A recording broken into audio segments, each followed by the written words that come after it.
La lección de Babel, una llamada a la humildad y la fe. ¿Qué impulsa al hombre a desafiar los cielos? ¿Qué fuerza lo lleva a pensar que puede trascender su condición y tocar con sus manos lo eterno? Desde el principio, la humanidad ha sentido este anhelo. Pero, ¿acaso puede el barro alzarse contra su alfarero? En la vasta llanura de Senaar, bajo un cielo infinito, los hombres, aún unidos por un solo idioma, se congregaron con un propósito común. Eran días de unidad, llenos de sueños compartidos y una creciente confianza en sus capacidades.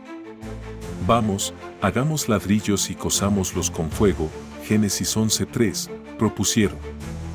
Su esfuerzo no era solo para construir una ciudad o una torre, era una declaración: podemos lograr cualquier cosa.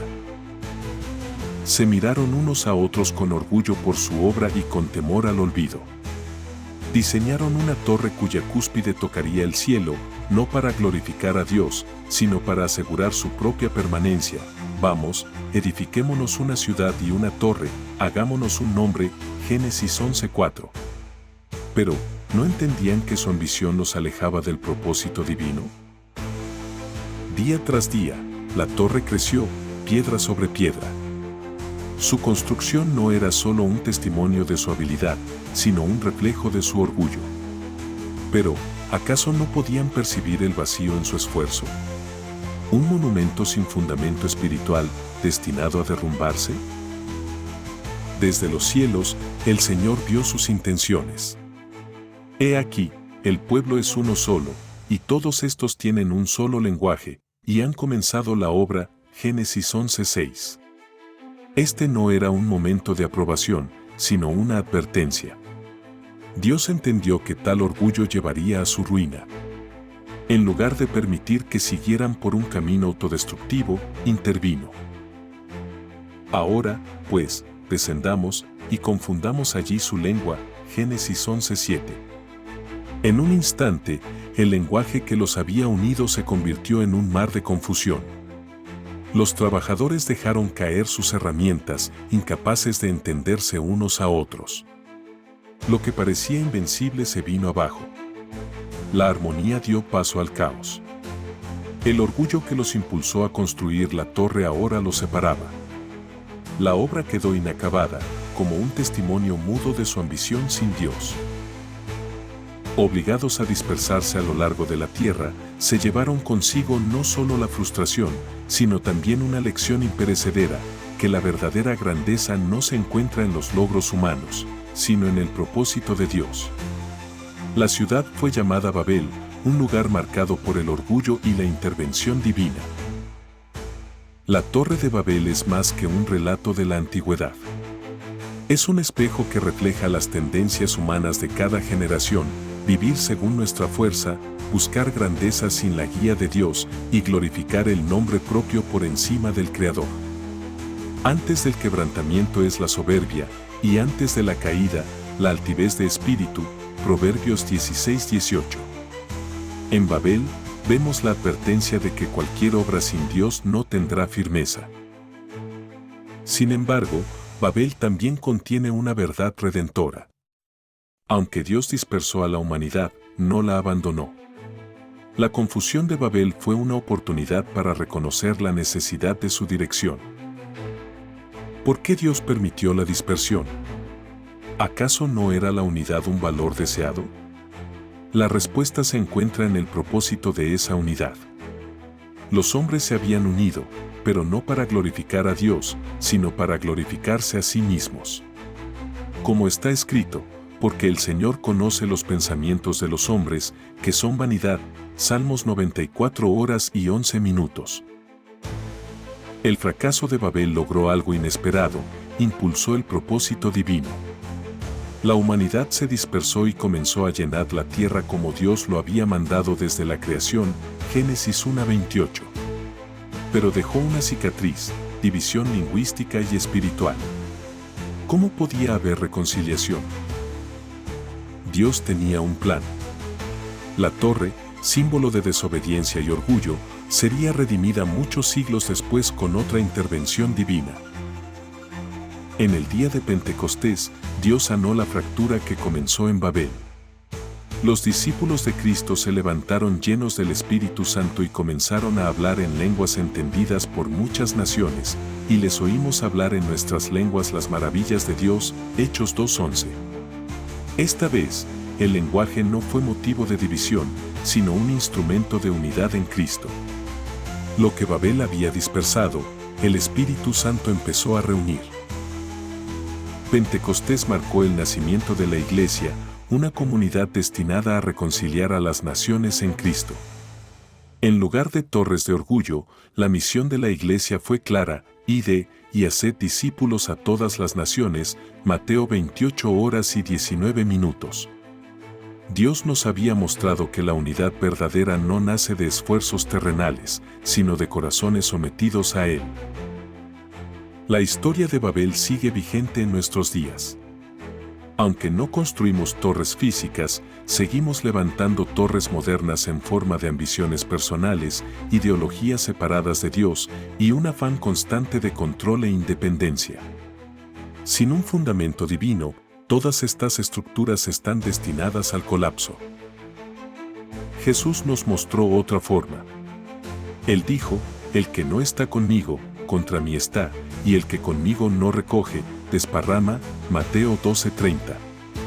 La construcción de nuestras vidas solo tiene sentido si se basa en la roca sólida que es Cristo. El final de la historia de Babel todavía no se ha escrito. El Apocalipsis nos ofrece una visión de lo que será, una ciudad no construida por manos humanas, sino por Dios mismo. Una nueva Jerusalén, donde no habrá división ni confusión, y vi la santa ciudad, la nueva Jerusalén, descender del cielo, de parte de Dios. Apocalipsis 21:2. Esa ciudad representará la obra perfecta de Dios para redimir lo que el hombre tuvo una vez y perdió. Será un lugar donde toda lengua confesará que Jesús es el Señor, y la humanidad redimida vivirá en comunión eterna con su Creador. La Torre de Babel es más que una advertencia, es una invitación a reflexionar. ¿Qué estamos construyendo cada día? ¿Buscamos engrandecer nuestro propio nombre o confiamos en el propósito eterno de Dios? Si Jehová no edificare la casa, en vano trabajan los que la edifican. Salmos 127:1. Dios nos llama no a construir torres que inevitablemente caerán, sino a construir nuestras vidas en su propósito eterno. Respondamos con humildad y fe al Señor, recordando las palabras de Cristo: yo soy el camino, la verdad y la vida, nadie viene al Padre sino por mí. Juan 14:6. Confiemos en Él, quien siempre nos guía hacia un futuro lleno de esperanza, unidad y redención. Que nuestras vidas sean un reflejo de su gloria y amor eterno. Y en Pentecostés, el Espíritu Santo inauguró un nuevo lenguaje, el del amor, que trasciende todas las barreras. La reflexión final de Babel no está en sus ruinas, sino en la elección que tenemos frente a nosotros: seguir construyendo nuestras propias torres de orgullo o permitir que Dios edifique su obra en nuestras vidas. No se trata de evitar grandes sueños o metas, sino de asegurarnos de que están alineados con su voluntad y no con nuestro deseo de exaltarnos. Los planes del corazón del hombre son muchos, pero el consejo de Jehová permanecerá. Proverbios 19:21. Esta verdad nos recuerda que toda obra humana que no tiene a Dios como fundamento está destinada a caer, como la Torre de Babel. Pero cuando permitimos que Él sea el arquitecto de nuestras vidas, el resultado es eterno. Los planes del corazón del hombre son muchos, pero el consejo de Jehová permanecerá. Proverbios 19:21. Esta verdad nos recuerda que toda obra humana que no tiene a Dios como fundamento está destinada a caer, como la Torre de Babel. Pero cuando permitimos que Él sea el arquitecto de nuestras vidas, el resultado es eterno. Hoy, las torres modernas de Babel están presentes en cada rincón del mundo, en el afán de poder, en la adoración a la tecnología, en la búsqueda de fama y en los esfuerzos por construir un mundo sin Dios. Pero también está presente la cruz, ofreciendo una alternativa radical: la redención. Jesús nos invita a dejar de construir con ladrillos de orgullo y empezar a edificar con fe. Porque nadie puede poner otro fundamento que el que está puesto, el cual es Jesucristo, 1 Corintios 3:11. En esta elección radica nuestra esperanza. Babel es un recordatorio de que la unidad verdadera no se encuentra en un idioma común ni en esfuerzos colectivos, sino en la comunión con el Padre, el Hijo y el Espíritu Santo.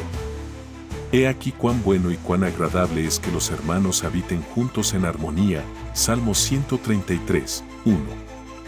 Esa armonía solo es posible cuando dejamos de buscar nuestra gloria y comenzamos a buscar la suya. Culminemos con esta reflexión: ¿qué estamos construyendo con nuestras vidas? ¿Una torre de orgullo que desafía al cielo o un altar de adoración que glorifica a Dios? El camino de Babel nos lleva al caos, pero el camino de la cruz nos lleva a la paz eterna. Confía en Jehová con todo tu corazón y no te apoyes en tu propia prudencia. Proverbios 3:5.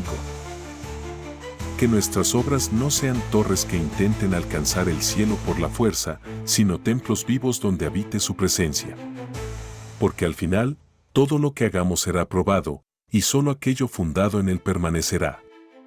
El mundo pasa, y sus deseos, pero el que hace la voluntad de Dios permanece para siempre. 1 Juan 2:17. Que nuestras vidas sean para su gloria, y no para nuestra vanidad. Amén.